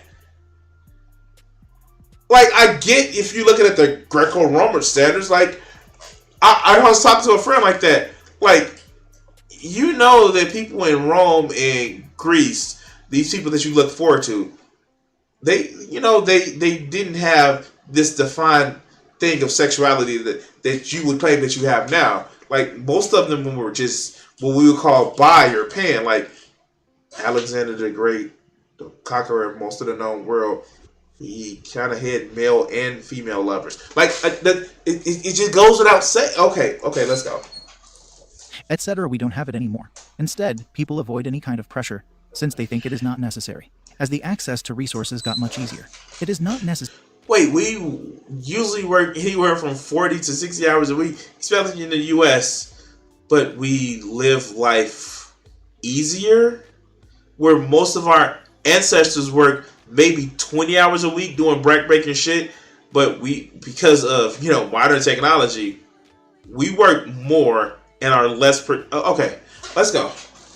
Necessary to develop these traits in young people anymore. In the past, it was clear that a man would depend on this to be valuable to society. Now, wait, is he literally saying because we're not going off and fighting wars and killing each other off, and we had a population of under 2 billion people because of shit that were easily curable, that was a better time? Some of these motherfucking incel motherfuckers, they don't realize they would be the ones on the bottom, right? They think that they'll be like, no, you will be the ones on the bottom. All right, let's go. Nowadays they do the opposite. What you see is that parents think like, I give my children whatever they need. I want them to behave perfectly, and any conflict is a problem. This view is a total misunderstanding of our real nature. Independent. Wait, what is our real nature? Okay. Of the resources we get, everyone should be raised to be strong. Ask yourself, how many parents do you think are raising their children to be strong? I am. I'm raising my child to be strong, and how to rhetorically fight against dipshits like you. I'm raising my child, who happens to be a girl. Those scary, icky things that you're scared of, to be a strong person, to fight against dipshits like you. But let's continue. Like was common in the past. People think conflict is something bad that needs to be avoided. It is. All right, so this is one thing that I will agree on. I've said, and I've been open and honest about this. I think that what is plaguing this schism that you see in the left, specifically in the left, if you have the people that feel that it should be no conflict, and then there are people that should be conflict. And most of the people who feel that there should be no conflict, they have been the victim of bullying. They've been the victim of, harassment and shit like that. And that's fine. And I get that. I fucking get that. But that has nothing to do with how people are being raised now, because there's plentiful food, because there's plentiful water, and because we have a technological advance that's not a bad thing. But okay, let's go. It's crazy, since no matters how many conflicts you may avoid, there will be always a lot more you can't control. Then it is important to be strong to handle it. The parents nowadays think that they had some suffering in their childhood, but they are doing whatever they can to protect their children now. Oh wait, what is he? Okay. Does that wait? Does he think this shit is good? They had some suffering in their childhood, but they are doing whatever.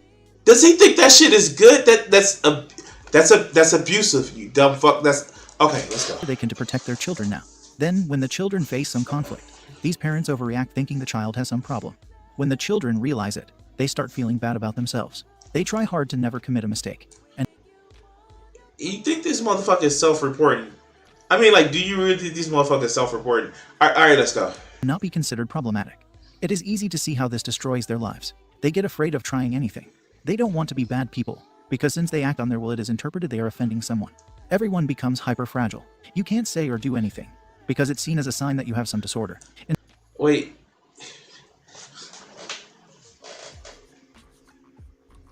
I'm sorry. The irony is not lost on me that literally this person is reading from a script, a voice created script, and and not even showing his face. I have no idea.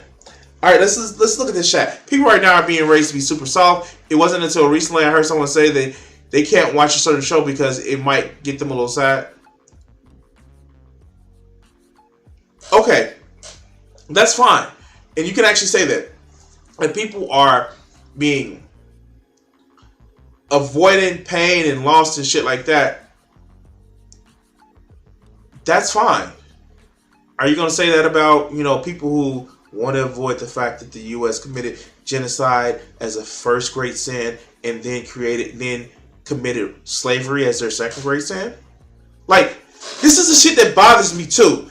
It's the right-wing people who say that, oh, wait, no, these people are just snowflakes. They're soft. They don't want to deal with conflict. They don't want to deal with anything that's bothering them. And I agree that there are people on the left that just don't want to deal with conflict.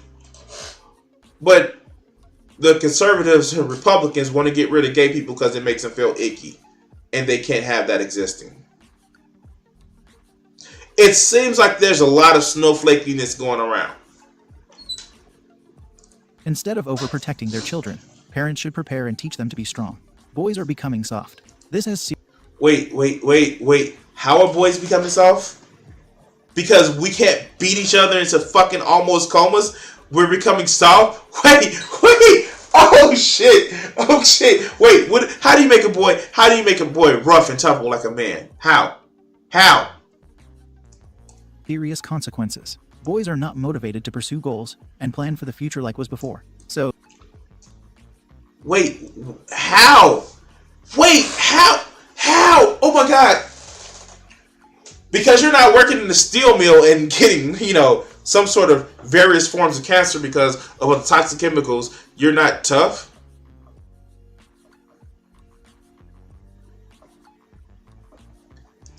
Oh, Vilrain.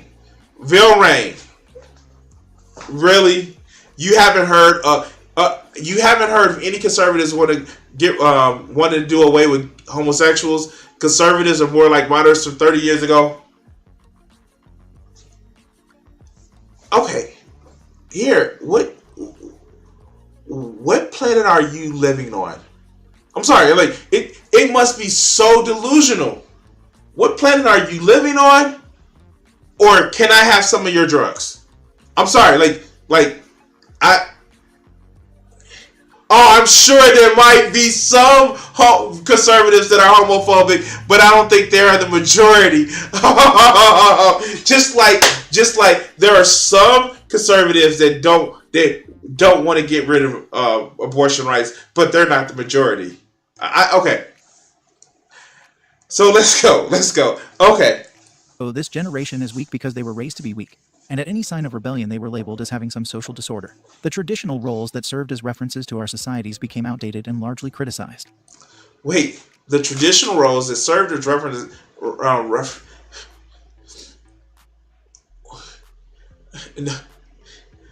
No.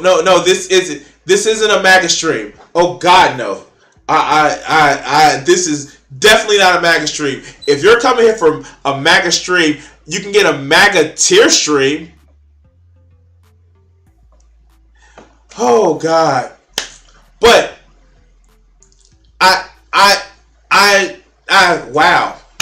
wow. Traditional roles that serve reference to our society. Which society? Which society did it happen?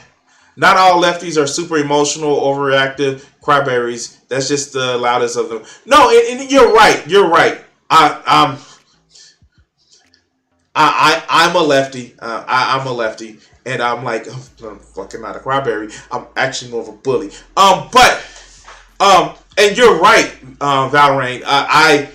I fully embrace the fact that there are cry bullies on the left. Fuck, there are cry bullies everywhere. So you're right. I will give you that point. But at this point that's sitting on the screen is just so fucking unbelievable. What traditional roles? Please define those traditional roles and what societies of what those traditional roles were. Please, where did it work for a majority of people? Can you point to a time frame where it worked for a majority of people? But no, this motherfucker is not going to do that. He's just going to assert it on screen and just leave it as it is. So let's go. But nothing else entered the scene to suppress this lack of reference.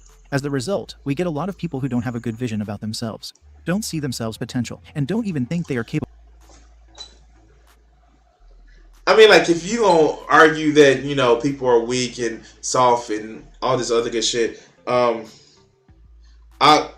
will say this.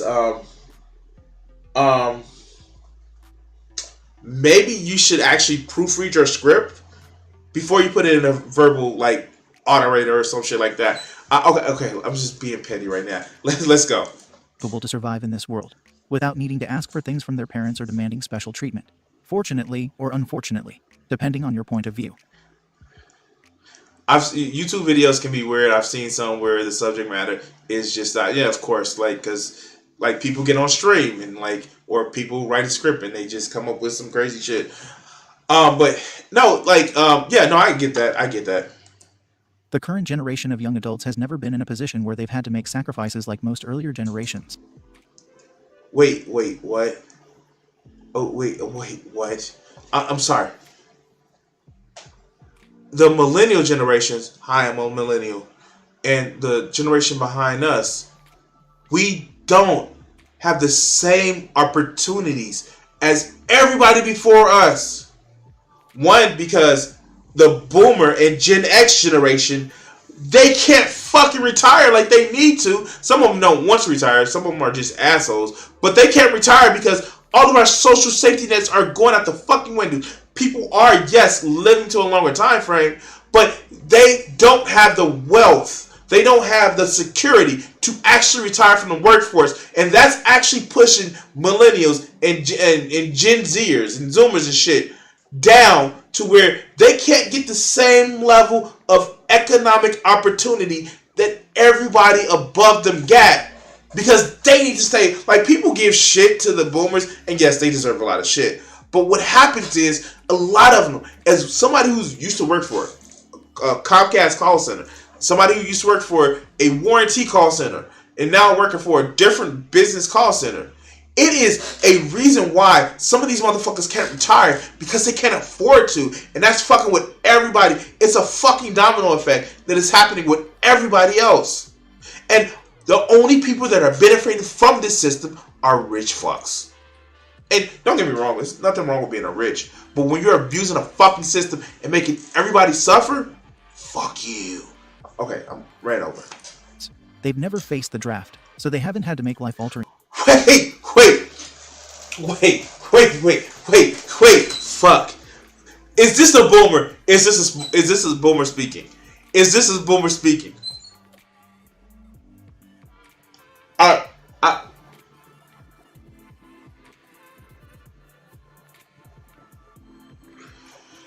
Yeah, no, you're absolutely right. You're absolutely right. But did this motherfucker literally say they never had to face the draft? Well, hot digging damn that the government doesn't force people to go and fight in a war anymore. They just make it very economically attractive to. Like I gotta take the earphones out for this one. Like, hold on. This motherfucker said that they have never faced the draft, where the fucking U.S. government has the best motherfucking jobs program in the fucking world. They call it the U.S. fucking military, where it's just like, I like the U.S. military. They are, let's be fucking honest, they are one of the most progressive ass organizations there are. And yeah, you get some people in it that are fucking racist, people that are sexist and all this other good shit. But they offer to people who actually need it transition surgery. They offer to underprivileged motherfucking youths college. They offer, like, they fuck you up both physically and mentally. But they say, oh yeah, like, we have a GI Bill. Yeah, let's come. They don't need to do a draft because they have the GI Bill. We have a fucking pure voluntary army. And the fact is, no, they're not forced to make those decisions, because what happens is, if you are stuck between a fucking rock and a hard place, it makes it look so much better when you're not forced to make the decision. But if you say, I have no other choice because I like breathing and I like food and I like a roof over my head, this is an option that I can actually do. And yeah, I may be fucked up in the end, I'm still facing a life-altering decision. Wow. This is... Okay. You're not, you know, adult enough because you didn't face a draft. They don't need you to face the draft. They put the choice in front of you. Fucking, yeah, they put the carrot in front of you and a fucking bayonet. Like, yeah, choose. They didn't have to face a draft. Okay, fuck. Decisions about what to do when graduating from high school. For many, the option to continue living with mom and dad into adulthood has existed. People who lived in town often didn't own cars. And wait.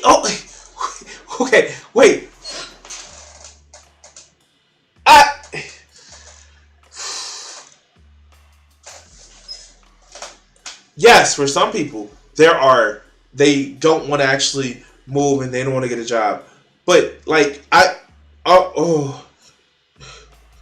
oh God. This motherfucker does understand that there is fewer economic opportunities, right? Okay, let's take it, throw it away. Take it, throw it away. Alright, let's go. Continue living with mom and dad into adulthood has existed. People who lived in town often didn't own cars and were able to send the kids to the neighborhood store on errands by walking. Technology and entertainment are now a major part of daily life, so reading is no longer as crucial to while away the few free hours as it once was. Of course. Oh no! You think that this is somebody who would have who wanted you to read nonfiction would have seen that as a production. Like I actually still read nonfiction books. I mean, I still read fictional books. Do you think that's crucial? Like, I actually draw. Like, I take the time to draw. Like I showed you guys at the beginning of the stream. I take the time to draw.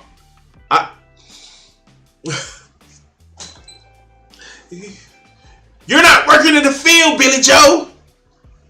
You're not productive. Okay. Fuck. Okay. Netflix, gaming, jacking off, and 24-hour programming are... Wait. One of these things are not like the other. Like, one of these things are not... Oh, God. Oh, God. People have been masturbating since we've had penises. There are elk that masturbates. They masturbate on rocks and shit. Dolphins masturbate. Like, masturbation.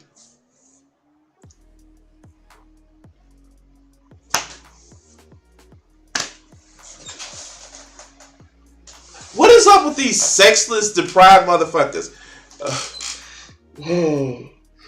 Oh, God. And you're right, Valrain. No, it's literally, and I made that point. Like, we don't have the same... Okay. We don't have the same opportunity as our parents had. But let's go. Now as commonplace as oxygen. Instant gratification, instead of having to wait for Sunday evenings to see the wonderful world of Disney. Oh, this is a boomer. Oh, God, this is a boomer. Oh, God. Okay, this is a boomer. Wait.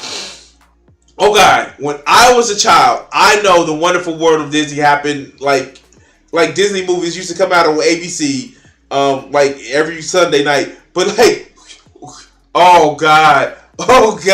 Okay. Boomer alert. Boomer alert.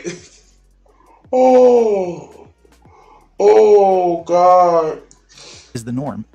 Instead of deferred gratification, people no longer wait excited for a phone. No, Joe. I'm fucking 40.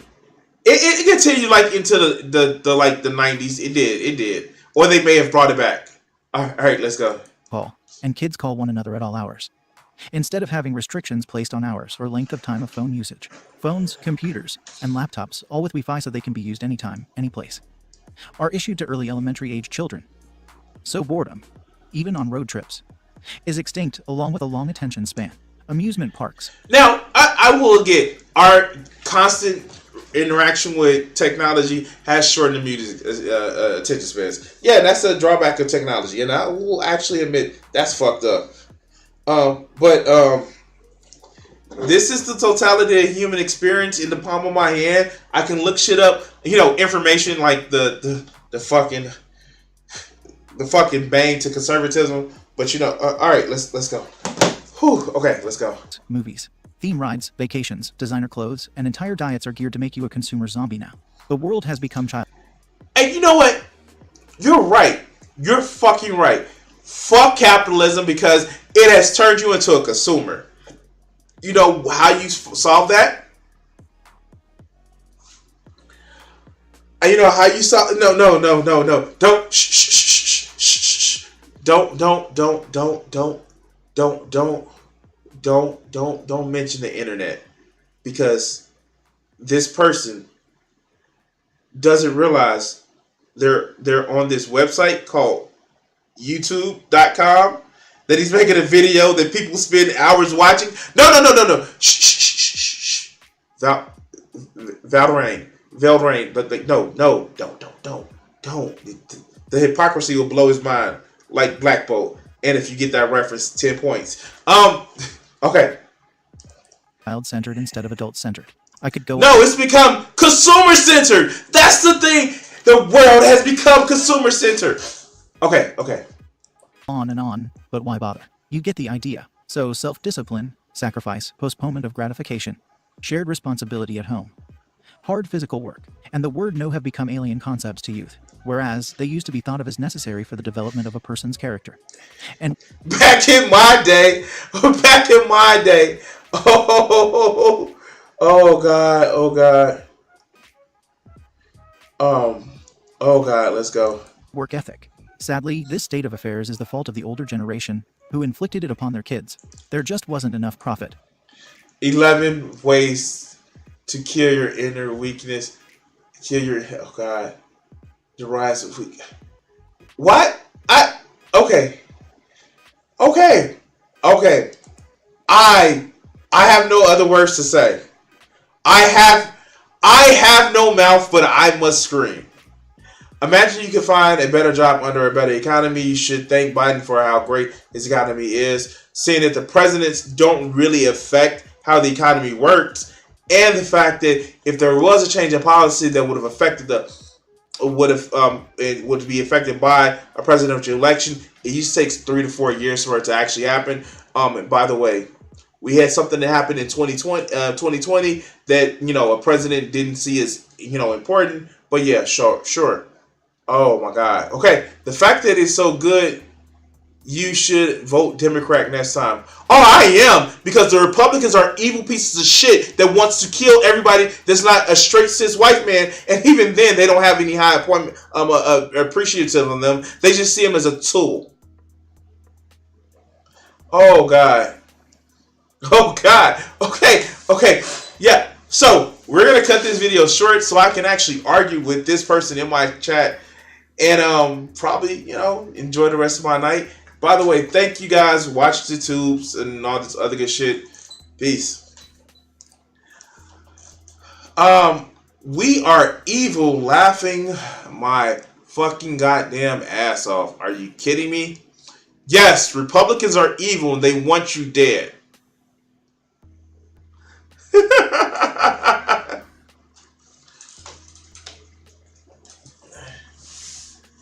Do I believe everything that the liberal media tells me? Oh, fuck no. Fuck no. But, reality has a liberal bias. Just saying. It does. It has a liberal bias. By the way.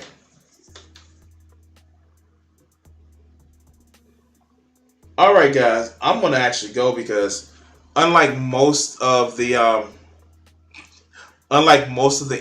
celebrate people, I actually have somebody that wants to talk to me. But I'm going to say thank you for watching. Remember, always touch titties with consent. And take it away. What do you think that these executives are afraid you're going to do to white America? Probably stop some racism. Stop racism? Yeah. I'm probably afraid of that because then people don't hate each other. Then people start talking to each other, and then they start talking to each other, they find out who's the problem. Which is? Greedy people. Greedy.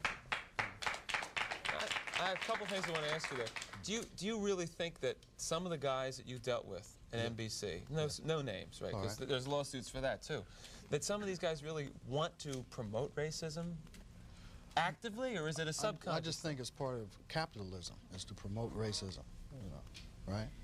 In order to make things work. If you feel better because you're white and you can get a job, you use that.